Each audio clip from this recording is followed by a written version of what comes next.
The nonprofit life cycle illustrates the process of how organizations grow and decline through changes in systems and elements that support the organization's existence. It tracks your natural evolution. As you can see, it is represented by a bell-shaped curve tracking your progress through the various stages of development. Let's briefly talk about the 4 stages shown here. Stage 1 is startup. You've created your organization, you've gotten your 501c3, you've defined your mission and vision, you've created your initial program and services, and you are beginning to do the work. And then you move up the curve and come to stage 2, which is labeled infrastructure development. This is a period of growth, building your infrastructure, expanding your board of directors, creating new sources of funding, and hiring key staff. Stage 3 is known as impact expansion.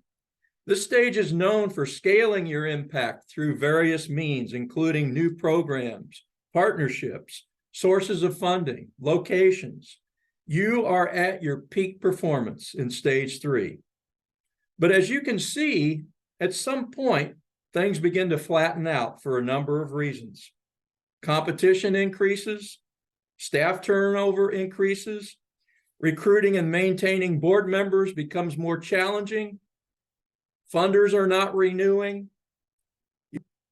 Is not to give up, but to reinvent yourself through new partnerships, maybe updating your programs and service delivery methods, and much more.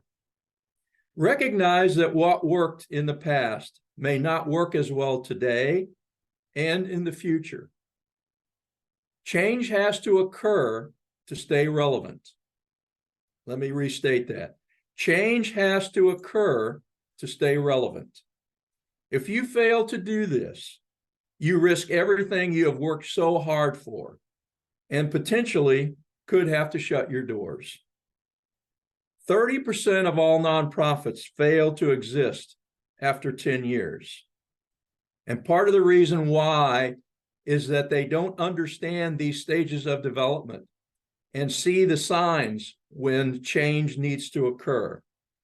So it's important to know where you are in your evolution and always be willing to change and innovate. Your life cycle can be a very useful tool in strategic planning and board development. It sets realistic expectations that help you identify whether you have the required resources to execute your strategy.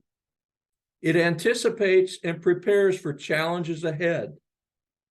It determines the best leadership fit, not only for staff, but also for board. And it helps define qualities to seek in staff members and board members. Now, how do you determine where your organization is on this curve?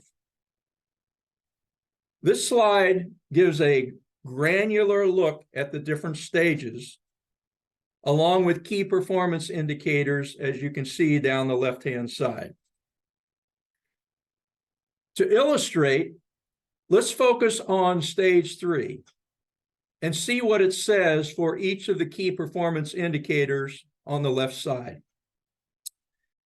For impact, you can see it says strong partnerships, continuous improvement, organizational growth.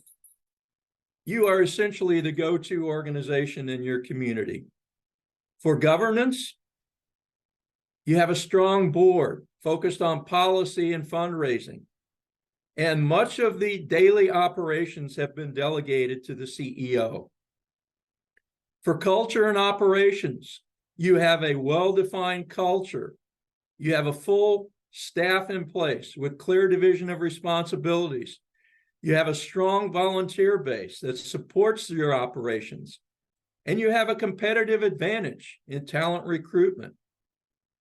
For revenue, you have established relationships with multiple donors, and you have a good mix of grants, individual, foundation, and corporate donors, resulting in good cash flow. And for brand, you're well known in the community through your marketing, communications, and media relations.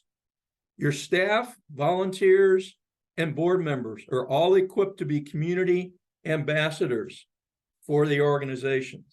Now, if you believe these descriptions that I've just read represent your organization in these 5 key performance areas, then it's very likely that you could be in stage 3. Now, here's an important thing to consider.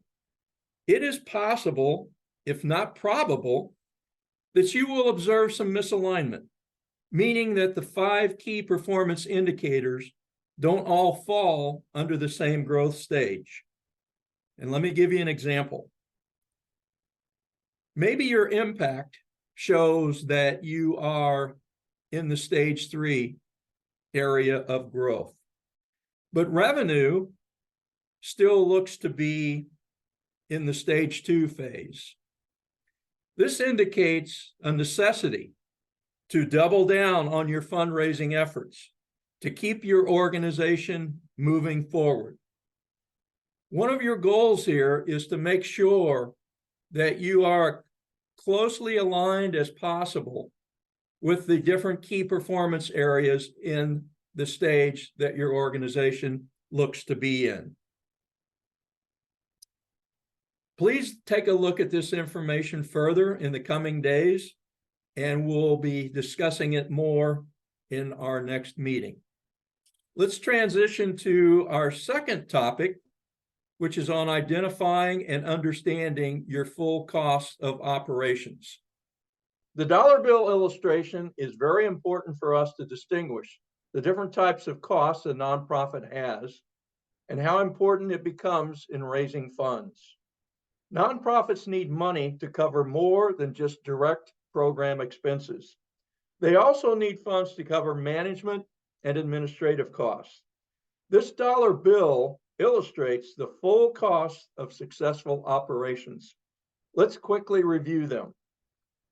Direct program expenses typically cover the costs associated with your programs, including staffing, training materials, and other expenses necessary to deliver your services. Management and administrative expenses, also referred to as overhead or indirect, are critical services needed to manage the organization, but are considered separate from the direct costs of service delivery. They include things like senior management, accounting, marketing, receptionist, fundraising, portions of rent and utilities not covered by direct costs, insurance, equipment, and perhaps more. Now, as you grow, you may also have additional expenses such as working capital, fixed assets, reserves, and debt. A question you may ask is how much of my budget is considered normal for these management and administrative expenses? It's not unusual for this category to represent 30% or more of your total operating budget. Charity Watch says it is reasonable to spend up to 40% of your budget on overhead. The Better Business Bureau says a nonprofit should not spend more than 35% on overhead. Now, why is this important? Many organizations utilize grants as a primary source of funding. And make no mistake, grants can be a great source of income for nonprofits, especially to scale their service delivery and impact. However, most grants only cover the direct cost of service delivery, along with a maximum overhead or indirect of usually 10 to 15%. Can a nonprofit survive on only 10% for all its overhead expenses? Well, it might, but its growth will likely be very slow and its long-term sustainability will be difficult. What I'm saying is you can be grant rich, but organization poor by not recognizing and understanding your true costs of operations. We will be discussing throughout this course the need for a good budget and fundraising plan that sync together. By that, we mean if your budget shows you have an overhead and administrative cost of 25%, you need to ensure your fundraising plan shows a path to receiving necessary funds. A good fundraising plan generally includes a mix of grants, individual donations, fundraisers, and other special events. The goal is to raise sufficient monies to cover your total costs of operations. Share this with your board and leadership staff. Determine what your true costs of doing business are and build that into your fundraising plan. Thanks for watching, and see you at the next meeting.